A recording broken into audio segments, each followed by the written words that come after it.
Years ago, I started a dating advice site trying to sell dating advice to men in Singapore. And I grew the business to more than six figures in revenue, more than $100,000 in sales as a one-man employee. And I even scaled that site globally to more than 20,000 visitors per month. At the end of it all, when the pandemic hit, and of course, there were various other reasons as well, I sold the site to an American company. So even though I had 20K of global traffic per month, and of course, there was revenue as well, I decided to exit the business. It was due to business reasons. There are many entrepreneurs or marketers out there that tell you that all you need to do is digital marketing, whether through SEO or paid ads. And as long as you have SEO and paid traffic, a funnel, a sales funnel, you can sell almost anything, okay? That's not true, okay? And many marketers out there say that you have to get the offer down, okay? And there is a very broad definition of what an offer is, what a good offer is. And well, there's the qualitative side that says a good offer is the one that overcome objections, has product market fit, has brand identity behind it. And then there is the more quantitative side of it that says that a good offer has discounts, bonus, risk reversals, and all that, okay? However, before the offer is being crafted, you have to understand the market that you are in, and you have to really define the right market, okay? So in my case, when I started this dating advice site, I was not marketing to people that were in their teens or just barely graduated university. That's because number one, they had time on their side. Number two, they were not wealthy clients to be, okay? I targeted people who were close to their 30s or in their 30s already, their mid-30s, their late 30s, and these people had spending power and they would be able to spend on my business so that I can reinvest the profits back into the business to grow it, to spend on ads, to spend on SEO, so on and so forth. The market that I was in was too niche. It was probably just $100,000 in sales market.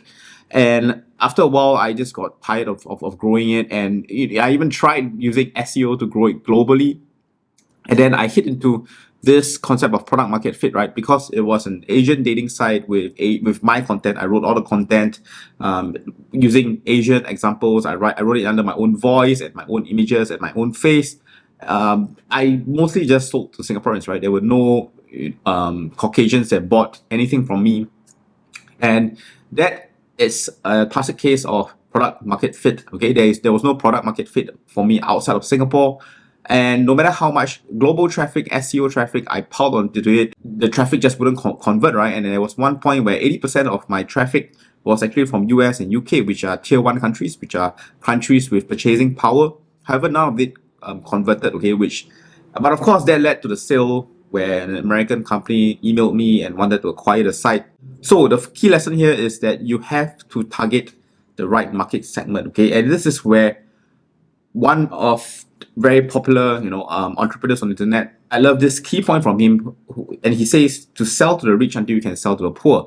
Basically, he's just saying that you need to target a segment where they have both the willingness and ability to pay. You don't want to be serving the masses just yet. And you can only serve the masses when you're a big business, right? For example, like Lazada, Shopee, just to name a few e-commerce examples in Singapore, they have both the capital and the capabilities to sell things at volume, right? So if you are just a small business owner or an individual sales consultant trying to use digital marketing to grow, you have to really define a market where there's two qualifications, right? The first one is the ability to pay, the willingness to pay, and ultimately sell to the rich until you can sell to the poor, okay? Well, how can you find market demand, okay? So when I entered the market for dating advice, I was very passionate about that industry. There was a huge bias going in, right? And at that point of time, there was only 20 monthly searches for a commercial keyword called Dating Coaching Singapore per month, right? And it's quite amazing that I was able to grow it to more than $100,000 in sales. Of course, there were more top of the funnel keywords such as how to get a girlfriend, how do you attract a woman, how do you speak to a girl, and all this and all that. But however, you can use the Google Keyword Planner to actually go in and type in your industry, keywords related to your industry, or even pop in a competitor website and look at some of the keywords that come out that Google gives you. And look, there are a couple of things you can look at here, right? Number one, you can see if there is competition, if your competitors are spending on ads. If there are competitors in the market and they are spending on ads, then it's a good thing. It just shows that you have market demand. Okay, market demand is the first qualifier for that goes into the market segment that we want to target, right? The ability to pay and the willingness to pay. If people are paying for ads, that means people are buying, okay? And number two, you want to look at the correct search volume, right? For example, dating coaching Singapore only had 20 searches a month. That's not really very scalable. You want to look at niches where there's considerable number of searches. For example, when I was working on an enterprise level, we were doing travel insurance, okay, and there were more than tens of thousands of searches for travel insurance in Singapore per month, okay. We did have clear market demand, and all we have to do is to create distinct offers in in a market where it's really hot, okay.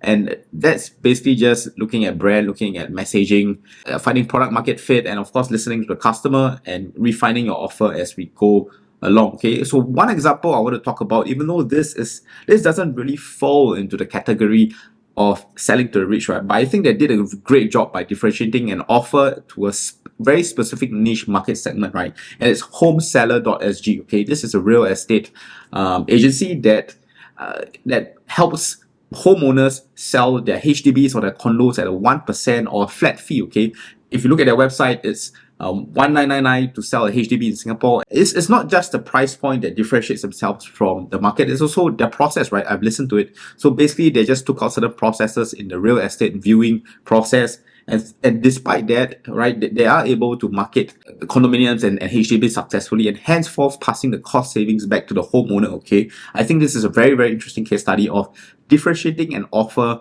in a marketplace where there is already huge demand, okay? Of course, this doesn't really fall into the category of just selling to the rich, okay? They're not really selling to the top 1% or the top 5% in terms of income in Singapore. They are actually going more on the middle segment. But then again, I still think this is a brilliant way of actually differentiating themselves, really defining, honing in into a specific market segment where it's underserved and it does qualify, okay? They have the ability to pay and they have the willingness to pay, okay? And of course, if you dig deeper into the company, they have done pretty well on this market segment, okay? So to continue on the story, I exited the business, I went into the corporate world, and I worked for an SME doing digital marketing, specializing in paid marketing, and then moved on to a corporate level, also specializing in paid marketing. I did pretty well in those two environments, and had one referral letter, if you will. And in both instances, I didn't have a single official formal certificate in digital marketing or SEO and all of that, right? And I was able to just reposition these skill sets into industries that I had no product knowledge, okay? So when I was working for the SME, we're handling a client that was selling F&B products, and I didn't have any idea, I didn't even had a taste of that particular F&B product, and we still managed to handful their sales in a short period of time. And that was the same for my experience on enterprise level. I had no knowledge on insurance, if you will, and I still did pretty well there, okay? And the point is this, when we are talking about digital marketing, we want to really focus on the skill sets, and I'm pretty sure and I'm very, very confident that through going through the process of building my dating advice company, whether be it through SEO, paid marketing, Facebook ads, YouTube ads, funnel creation, all of those help in my digital marketing process. And when I brought it to the corporate world as an employee, it really, really helped. And I'm pretty sure it will help whilst I'm growing my current digital marketing agency. Key point to take away here is to choose your market segment wisely when it comes to marketing, right? And number one, please make sure that it is a crowded market. There is demand, okay?